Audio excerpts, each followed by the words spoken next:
Hello, everyone. This is Rebecca Lombardo from TruPlace. Welcome to today's webinar presentation. I am very excited to have our special guest, Meredith Fogle. Hello, thanks for having me. Thank you for joining. We have some really exciting news. Meredith has started her own biz. I can't wait to hear more about it. Yeah, the Lids to Realty. We have the sign finally up, so excited to tell you more about it. Today's webinar is actually a behind the scenes look at a podcast recording. I don't know if you guys listen to podcasts. There's a ton of great ones out there. Meredith has her own. So you're going to get to see a behind the scenes look at this. And so we're going to hand it over to Meredith to take us away on this very exciting behind the scenes look. Thank you, Rebecca. So this is the microphone, the official microphone that we're using to record today. So what we're going to do is just pretend for the sake of this webinar that we are, we're surprising Rebecca as the special guest and she's coming onto the podcast. I mean, we're kind of pretending because we're really doing it for the sake of my podcast. So I'm going to hit record in just a second here and you guys are going to kind of get to see what happens.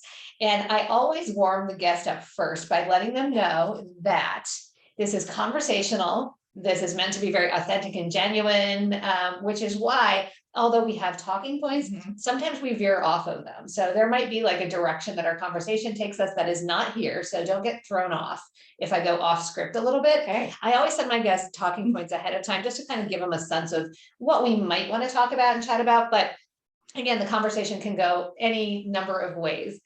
I start with a little intro, a reminder of what we talked about last week, and then I start talking about my guest. So thank you for guesting and also for letting me guest today. It's so much fun. And you look really pretty with that painting. The blue. It's great. It looked like you did. Yeah. The other thing is that if something weird happens, like you have a brain snap or somebody comes in and is loud, or sometimes Audiotonic, which is the platform I use to record, freezes randomly. Usually it doesn't. If it does, I'm going to be like, okay, hold on a second. We got to restart this. So you might see some of that special, not magic happen in the background. And then once we have it all recorded, it goes to an editor who edits us and makes us sound really good. And, doesn't do too much editing because we don't really want to take the genuine moments out of it, but adds the intro and the outro. The other thing that tells us the name of the podcast. Oh, that's important to know. The podcast is called So You Want to Be a Real Estate Agent. And we started the podcast because so we had this joke that people would always come to us and say, I think I want to be a real estate agent. And we were like, we must make this look really easy. Not, ever really saying discouraging or be like, it's really actually a lot of work and it's really hard. So we started the podcast to put the word out that here's what you really need to do to be successful in real estate. And it's not maybe as easy as you think it is. Thinking we were going to discourage people from becoming real estate agents. In fact, it had the opposite effect. We've had so many people who are loyal listeners come to us and say, thank you so much. You helped make me decide to be a real estate agent and convince me that this was the right career, which is great if it is the right career. But we try to fill it up with tips, tools of the trade, secrets for success that people might not know, especially if they're not working with a good mentor or they're on a team that can help guide them as to what they really need to know and do to be successful.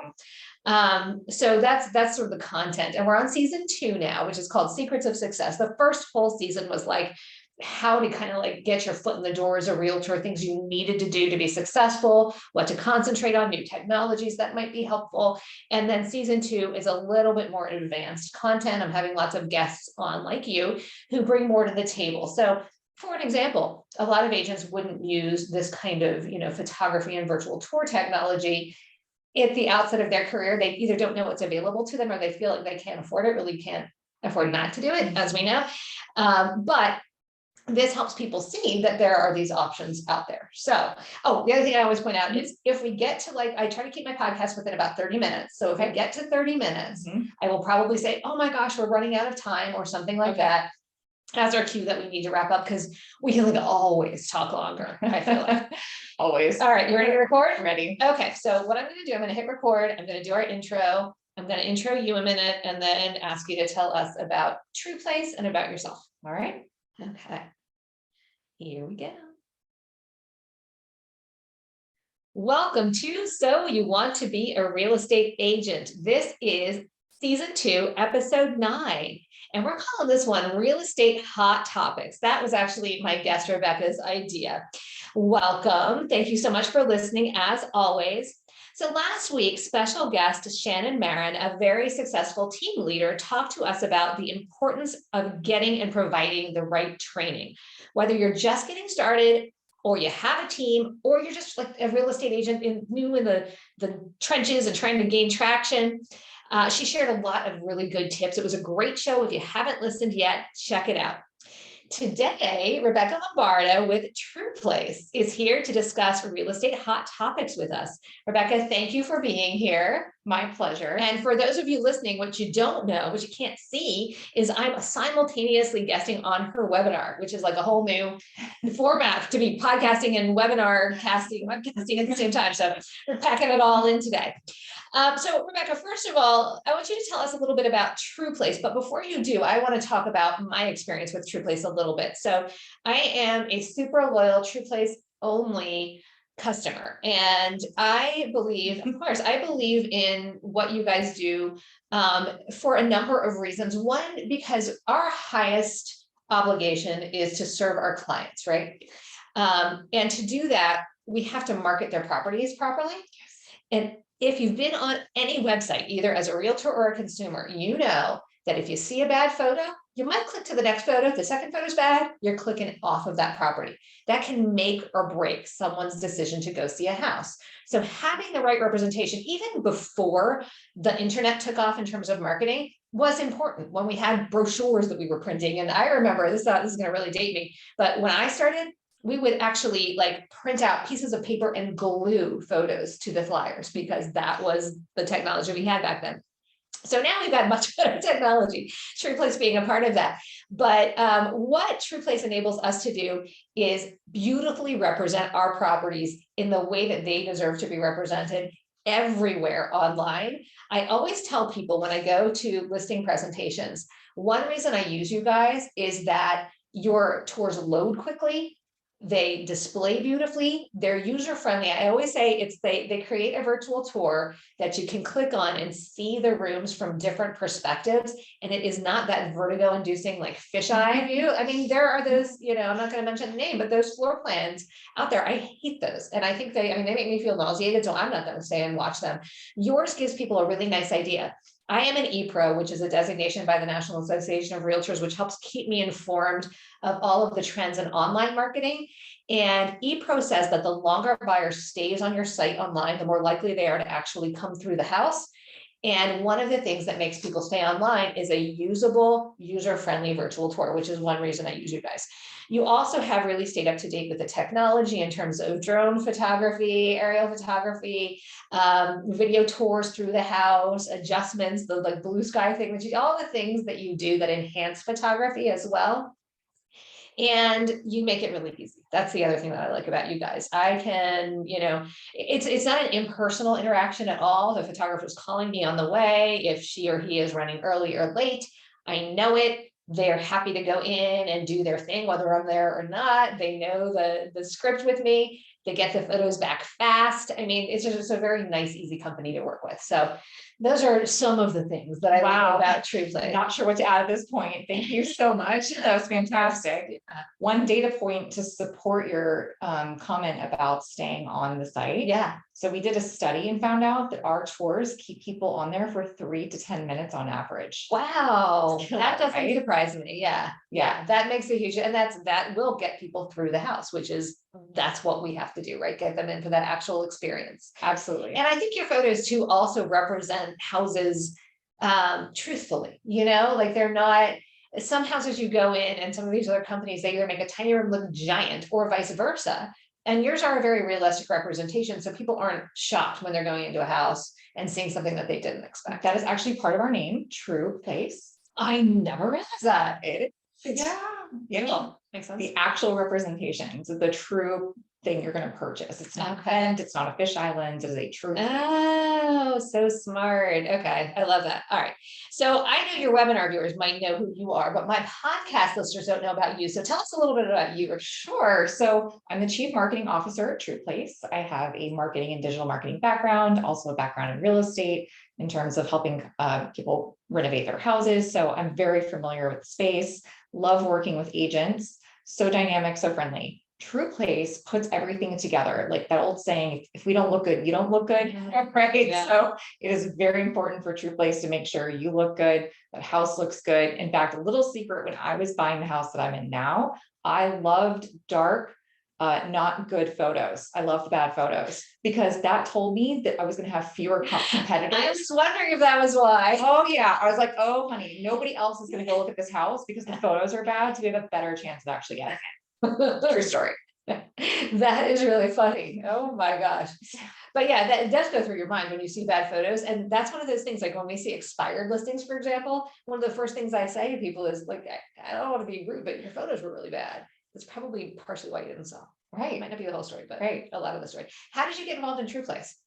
So I was familiar with the folks at TruPlace before I joined them. Okay. I'd seen them, in circles. It's a small community here. So happy to take part in the team. I also have a background in photography as well. So it was a nice mix. Nice. And I noticed that you complimented the real estate agent population by saying you love working with agents. Yes, of course. Of course you do. I'm laughing for listeners out there because they know we've done a couple shows on sometimes the hardest part of this business is the other agents. So I'm glad you're seeing the good side. I am seeing the good side. All right. Well, that's good. All right. So now let's dive into the hot topics. So Rebecca and I, in all transparency, before the show, talked a little bit about, like, we brainstormed some ideas for hot topics in real estate right now. And there are a lot of them. I think the biggest headline everybody is seeing right now is there's nothing on the market, the low inventory headline, right? Are you seeing that on your end? Is that affecting your business at all? We were joking actually about making a song about this market. That's a country song about how you lose everything. I play it backwards, all the houses come back online. Because yes, we are facing a low inventory market. And then on the flip side, there's also more agents, according to NAR, than historically has ever been true. So you've got 1.5 million real estate agents and 1.3 million listings, which is historically low. So it's an interesting time to be living in. It really is. Yeah, it's the craziest market I have seen. I've been doing this for 25 years. So I lived through the really early market, the 2008. Crazy. Yeah. Well, it was, 2000 to 2008 was with 2004, 5, 6 being like the real crazy part of it. But it was different because there were different factors that were affecting that market. We weren't seeing as many offers on a house, and unheard of were these things like taking out the financing contingency and the appraisal contingency and the inspection contingency. It was more about price back then. And now it's about a completely uneven playing field where the sellers call all of the shots and the buyers. I just had a conversation with a buyer working with one of my team members the other day. And I was like, okay, this is where we gird your loins for what you're about to experience.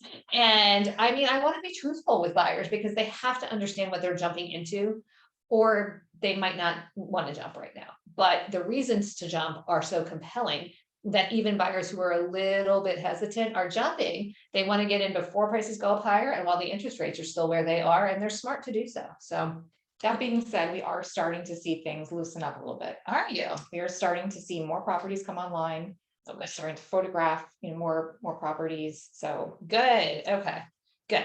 It'll be interesting to see how quickly that new inventory gets eaten up by the market, because every economic prognosticator that I follow seems to think that every house will continue to be consumed by the market at a rate that the supply cannot possibly keep up with for the following 5 years from now. So apparently we're in this market for a while, unless something really unforeseen happens.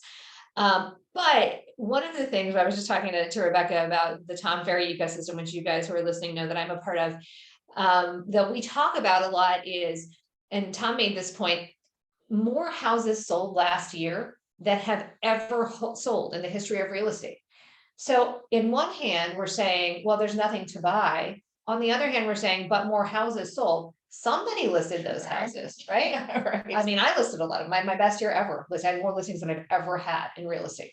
Wow. How are people doing that? That seems to be the hot topic. And those are the tools I'm giving my team every single day. We call it unlocking inventory. That comes from Tom. That's not my phrase.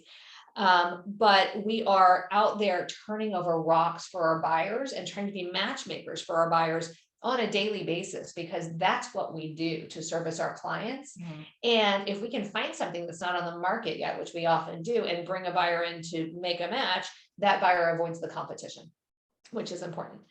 And one of the things that is really helpful with that sort of thing are photos. So I argue that, even if you're thinking you might have a match, get some good photos taken, because we can then send them to the prospective purchaser or a video tour and let them know that, this is what the house looks like. I can't take you into it yet, because that's against our Brighton MLS rules, or our NAR rules rather. But what we can do is send you photos. There's no reason not to do that. We can't show it, but we can send you photos. And I've had a lot of people make offers on houses sight unseen, either because it's not on the market yet and we can't take them in, or because they live in another area of the country or the world and they can't get here, but they don't want to lose the house. Are you seeing any of that? We are, and the interactive floor plan tour is perfect. It's the perfect Yes. visual product for that, because it's a very easy to, like you said, very easy to understand the layout of the home and where the Mhm. rooms correspond with the layout and everything like that. So Yeah.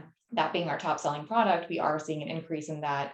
We saw a lot of purchases of those, obviously, during 2020 as well. And Yeah. I would, another point to make on that is that this is not just one decision or an isolated decision. You're a professional real estate agent. You're building a portfolio. Yep. And if you have a portfolio of non-professional photos, that's how your entire portfolio is going to look. Exactly. Yes. And that is something that people look at. Remember, everybody is researching. So gone are the days of, we're picking up like the yellow pages to try to find somebody.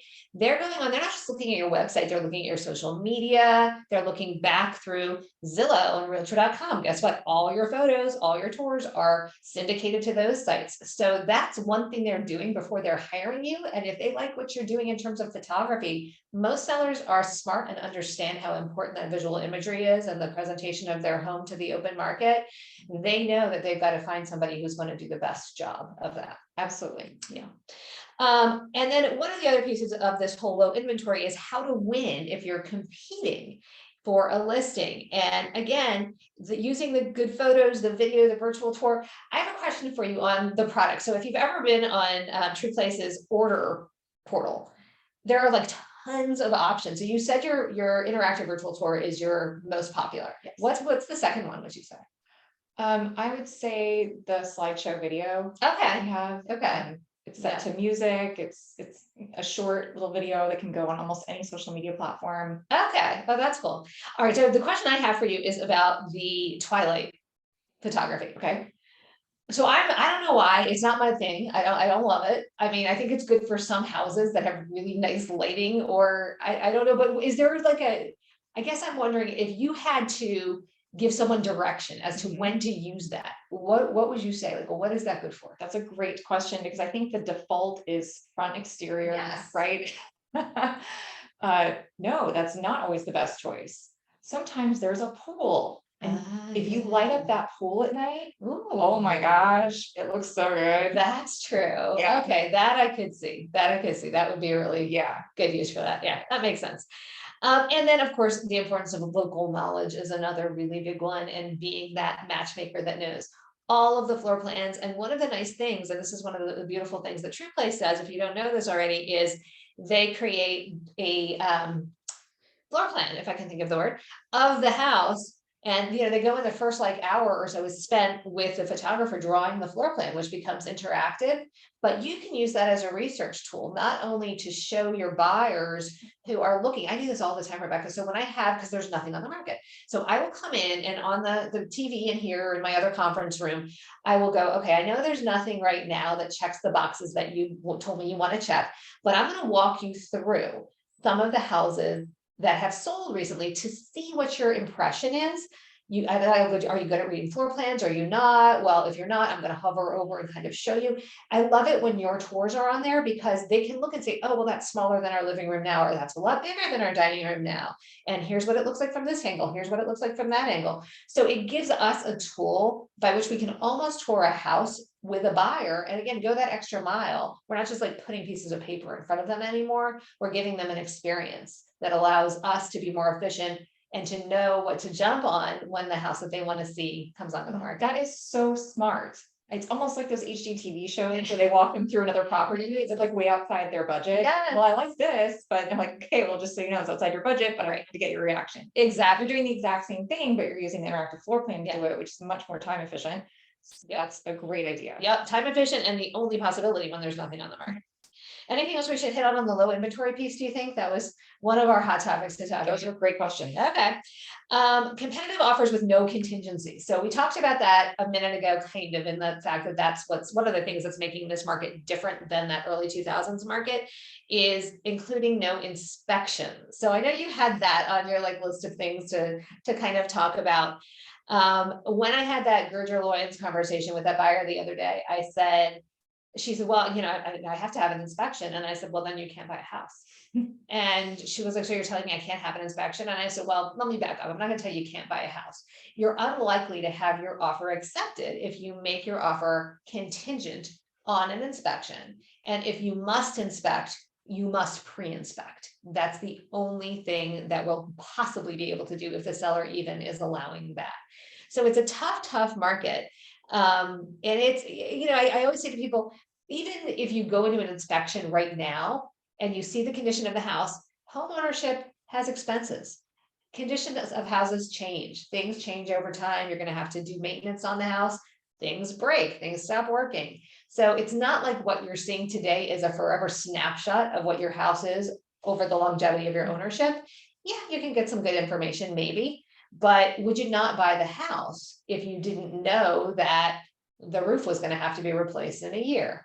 Well, we probably can figure that out by looking at the disclosures, but the tolerance for stripping down of contingencies and waiving inspections has become greater and greater. Have you heard about this happening? I have. Yeah. And so this is what blows my mind about this. Why would you not go with a real estate agent who knows their stuff at this point? Yeah. How is the value not increased? Oh, it has. Of that relationship at this point? Yeah. Just when you're putting this much on the line and the stakes are like this, where you need the inspections out the window. I feel like what you said about the agent who knows the area, who knows there are chronic, issues, who knows different circumstances, their intel, their knowledge, their insight is going to be even more valuable right now when purchasing that home. So seeing the photos, asking different questions, you're very knowledgeable about the neighborhoods and taking photos of the neighborhoods. So it's like the whole package that you bring to the table, in my opinion, when you're looking at this kind of Gerger-Loyens situation, makes you rely even more on the agent. Absolutely. Yes. It's important to know that the agent that you're with has that kind of intimate area knowledge. Right now, we're trying to help my brother and his wife, my sister-in-law, buy a house. I think we've written 6 offers so far, and they're just having a tough time. I mean, things are going so phenomenally above what we ever think things are going to go for. And they've got a max, and they see something and they're like, we want to try it. And if somebody pays more for it, we did our very best. But there was one neighborhood that they wanted to go way over on. And I happen to know that this neighborhood has not all the houses, but some of the houses have a foundation issue where if it hasn't occurred, it's probably going to at some point. So I was able to say, when you calculate your number, budget to have to do something with this foundation issue at some point, but that's the kind of thing you've got to know. Or to know that something isn't a big deal either, like all the houses have that. And I live here and the cedar shake roofs in the neighborhood, for example, right? My house doesn't anymore, a cedar shake roof. People were so scared of those things, and inspectors would try to, say, oh, they're going to cost so much money when you have to replace them and they only last 15 years. No, they don't. That's not true. None of that is true. And I was able to say that and calm people down a little bit, which is good for buyers and sellers. They're more expensive now, I will say, but back when I was doing that. And then how patient you need to be in a market like this one. So patience is a virtue to a point. We had a lender in this morning to talk to us, and he was telling us a story about a buyer who is trying to just save a little more for a down payment. Now she's got enough to make a decent down payment on a house, but she wants to save a little more so that her interest rate, or her monthly payment rather, can be lower. But his phrase, and I love this, was, you cannot outsave this market. Because if she waits long enough to save enough to lower her payment by X amount, the interest rate will have already popped up, and the house that she's looking for would have already appreciated, so that now it's actually costing her more. So act now is my advice. Someone said to me the other day, if I was your sister, what would you tell me to do? And I said, I would tell you to buy right now. Really? Even though I'm going to have to overpay? And I was like, well, there's no such thing as overpaying. You're paying what you're paying to the market level. You're not overpaying anything else or more than somebody else would pay. But are you going to be overpaying in your head more 6 months from now, when now the rate is higher, you're spending more per month for the same house and you're spending $50,000 more for that same house? Would you're going to look back at me and go, why didn't you tell me to do it then? And so if you're my sister, I don't want to hear that. Why didn't you tell me? Didn't you care? I'm going to tell you what I really think, and that's to do it right now. Do you agree with Fred? Because if you're a sister, then you have to live with the decision. Exactly. Of our clients, it's this little community. And if you're, I'm what I consider a geo farmer, so I concentrate heavily in a small geographic area, and I see these people every single day. These are my friends. These are the people that I like play pickleball with, and go to the pool with, and all that stuff. So I'm hearing from them too. They're all as close as family to me, some of them. And then the other big question we always get is, when is the market going to change? So I kind of gave you my little snapshot of what I'm hearing. Are you hearing the same thing, that the market's going to be this way for a while? I am. I would say the market has changed. Let's move on. So the reality, Yes. The reality is the market has changed. Yes. And what we have now is low inventory. Builders are trying to correct that. Yeah. But the timeline I've heard is 3 to 5 years. 3 being super idealistic, possibly more like 5. Yeah. But to your point about, should I wait? Should I wait? No, if it's the right house, it's the right house. Right. So exactly. Yeah. And something else, people are always like, well, something else will come on. It might, but it might not be the right house, and it might be $100,000 more. And now you're stuck, All right. Switching topics entirely to another hot topic. And this is one that the Tom Ferry ecosystem talks about all the time, is teams. So I'm curious, from your perspective, what percentage of the agents who regularly do business with TruPlace would you say are team leaders or part of a team? So I would say that our best performing or most successful clients right now are either a team or they're managing it like a team. And that's a huge indicator of success. Yeah. And I can see where there's a lot of up and comers that are wanting to align themselves, with the right team. And so they're dating, the team lead or the team situation, but they're solo right now, but they're hungry. Yeah. And so we're seeing them kind of shop themselves and, be open to meeting other teams. But yeah, definitely the team structure has been extremely successful. Yeah. Yeah. I think there is a statistic like the 50% of agents that do like 90% of the business are all teams or on teams. And there's a reason for it. I mean, there's certainly more power in a team than there is in the solo agent, but you're also getting tips, tools, guidance, accountability, lots of things that most agents don't seek out or find or just have inherently on their own. So having somebody who can mentor you, show you the ropes, give you access to tools and systems that you wouldn't have otherwise. Again, back to the TruPlace theme here. When I bring somebody onto my team, the fact that they have access to a product that they wouldn't have access to on their own, either they probably think they can't afford it, they don't know how to find it, they don't know how to coordinate it, any of the intricacies of what it takes. And so they're out, snapping their own photos or using a professional photographer whose photos take 10 minutes to load. None of that is good. There's a real niche for real estate photography, and you guys do that better than anybody else. And I think people who are on a team understand that you have to be systematic in your approach and give that highest quality service if people are going to continue to come back to you. So offering that kind of thing to team members is hugely important. I also think that, part of the thing that we always talk about is that people love to be recognized, right? And it can be very lonely being a solo agent. Real estate's kind of a lonely career. I said to somebody the other day, I was like, I sold the house. Yay, congratulations, me. Nobody else is like, John, we sold the house. I paid right then. I mean, I'm getting paid until like a month later.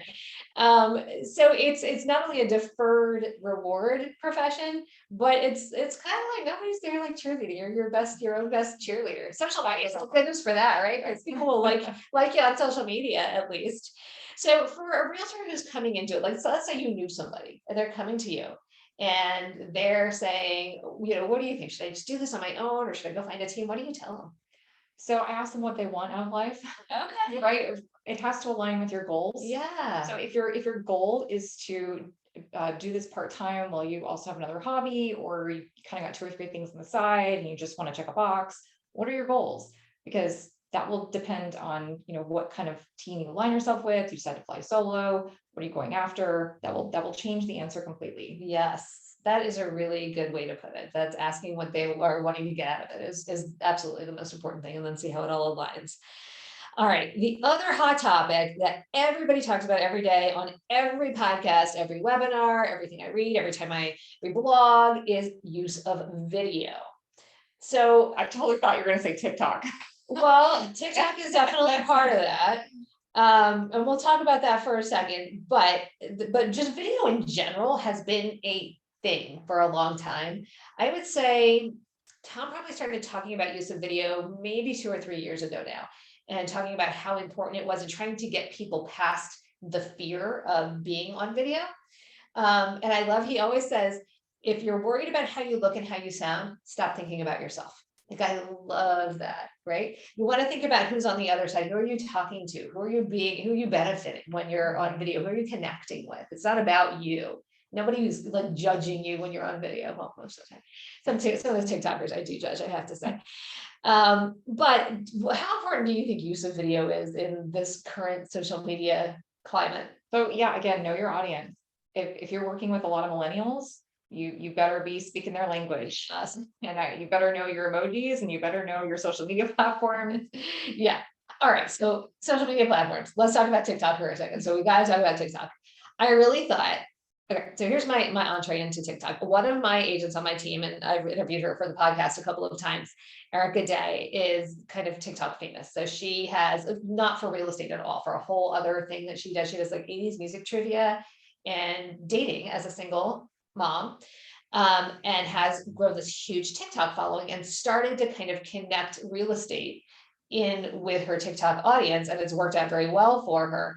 But she goes live twice a week on TikTok and has like this crazy, people send free stuff to her all the time. It's like she's got this crazy following. So she kind of encouraged me to use it, encouraged all of us to use it, and told us what to do, how to get started, set up an account. And so I'm on there and I'm posting things, and then I'm like, oh, I think I finally got it figured out. So we have a kitten, and the kitten one day like walked up to my daughter, happened to get on video, like smacked her across the face. And it was so funny and like totally surprised her doing it. And so I set it to this trending sound. Hardly got any views. I'm like, what? Right? Figured out. So I don't know. Maybe it's know your audience. Maybe I just don't know that audience. But do you think it's important for agents to be using TikTok right now? If they work with a clientele that is likely to be on it, Okay. yes. Okay. And a majority of buyers right now, I think, are millennials. So I would say They are. you kind of default to yes. Yeah. To even give it a try. Now, if it doesn't work out, it's not your jam, totally fine, because Instagram stories are still really popular as well. Yes. That's totally fine. It's a bit easier. It's kind of downshift from Yes. TikTok. Yes. Not mixing in music. You don't have to act like a DJ and all that stuff. So yeah, it's fine too. Yeah, Instagram stories and reels, actually, I love both of those. That's what I mostly use. And I had just discovered little trick, probably you guys all know this and you're gonna laugh at it, it's like new to me. But on Instagram Reels, when I was creating a video, the captioning thing, I could not figure out like where's this captioning thing. So I reached out to my friend Phil Gertis, shout out to Phil, awesome realtor in Annapolis. He's gonna guest on my podcast actually on the 22nd. Super inspirational guy, you're gonna love him. And he had these like awesome captions running across, and I'm like, okay, I don't know. So I texted him, and he very nice. He was like, it's like the Instagram, like click the little music, the audio, and I was like, oh, so you click that, you can ask it to caption. There you go. It translates beautifully, even when you're not completely intelligible when you're talking. Like if you miss a word or something, it gets it. And it looks really cool. So that helps. Yeah. Yeah. And video content ideas, people are asking me for those all the time. So I coach and mentor people all across the country, actually in Canada too now. And it's sort of like your answer. People are always asking, well, what should I put? And I say, what interests you? Because you want to do what connects you with people. If you are a dog lover, put your dog on your content, not always put the dog on there some of the time. If you're a fitness fanatic, one of my friends does a Shape It Up Saturday. And I think that's awesome. So she goes out and does what she's doing to work out. And again, you that saying that your vibe attracts your tribe. Put your vibe out there and people will be attracted to you. Do you agree with that? But yeah, this is why they want to work with you as a real estate agent. Yeah. There are so many real estate agents they could work with. Yeah. They're choosing to work with you because there is that connection. Right. And you can establish that connection or create that connection with your content on social media. Yeah. I used to coach on social media content, and the way I put it is you're going about your day and you completely forget that you have a phone. So just switch the mindset to like, remember that like you have a phone and you have little insights here and there, things that you're going to see in the world that no one else is going to see because you're unique. Oh, I love to think about it like that. The things you see in the world that nobody else is going to see. I love that. It helps being a photographer on the side. Yeah, I can see how that speaks to photography. Yeah, that's a really cool phrase. If you think of it that way, like what am I seeing that I want to share because nobody else is seeing this right Yeah, now? because you're like, that is so cool. I'm going to take a picture of that. Or that's so cool. I'm going to take a video of it. Yeah. I appreciate that. That Yes. appreciation you're sharing is going to connect with somebody that will likely be a client in the future. I love that. So cool. So cool. Oh my gosh. Okay. I think those were all my hot topics. Did you have anything that you didn't? I've been talking the whole time all day, so I feel bad, but what would you like to share or ask her? I was just really curious to hear more about what you have going on right now. Yeah. This is a beautiful office. Yeah. So how has this been? This has been amazing. It's been a process. So we were actually 2 doors down before until Isn't that a band? November. No, that's 3 doors down. But we were in a space about a third of this size, and it was a pretty space like this, but it was just too small. We were all on top of each other, and as the team grew, we needed more differentiated spaces to work in. So this space actually was open for like 2 years. It hadn't rented, and the commercial market was slow and all that. So it took us a little while to finally negotiate this space. But we got it, and now it's got the 2 levels and a training area downstairs, and it was really fun to build out and to decorate. This piece right here is an original piece of artwork by a local, like she was in the neighborhood artist. Bottle Shaw is her name, and I just saw this and I thought it was so beautiful, so I had to hang it here, like right with our color scheme and everything. But we just rebranded, so that's kind of like the biggest thing, and that has been a process. It's still a little bit ongoing because there are all these things that you don't think about. Like just yesterday on my cell phone, I had emailed someone a listing agreement. He was like, your next task is to change your iPhone email signature. And I was like, oh, I didn't even realize that like it's even there because you just see it, you're blind to it. Yeah. And then I'm like, Google how to change my iPhone under settings for those who don't know. And you don't have to hit save or anything, it just doesn't. Anyway, so I went out and did that. I was like, thanks. But it's been really, really nice to do. The reason we rebranded, there were a couple of reasons. One, my broker, who I love to death, who was Old Line Properties, the company we were with before, is an extended family member. And it's my sister-in-law's my brother's wife's cousin, and had his own company, mostly to build. And when I wanted to expand and had this vision of opening this hyperlocal office and incubating other hyperlocal teams out of this office, he was like, yeah, let's do it. But he was Maryland only and never wanted to go outside of Maryland and just didn't have the bandwidth to do it. And as my team grew, it was putting way too much on his plate and taking away the building opportunities that he wanted to engage in. So he finally came and said, I can't keep up with your growth. I got to transition out of being your broker. And I was like, oh, for a moment. But my real estate coach said, this was like the kick in the pants you needed. Sometimes these things happen for a reason. You always wanted to expand wider than Maryland. Now you can. So we have aligned with a company called Side, which is a white label brokerage. A lot of people haven't heard of them, and they say they're the biggest real estate brokerage you've never heard of. I've heard of Side. You've heard of Side? Okay. So they allow us to open our own brand. So we are now the List Realty under Side. Side is a great tech company. They give us all the tech support we could possibly need, fabulous systems, and allowed us to still operate autonomously, and even better, to open up our borders. So now we are DC, Virginia, and Maryland, but we will eventually also be Delaware, West Virginia, and larger areas as well. So Awesome. It's been really cool. Awesome. Yeah, it's been really fun.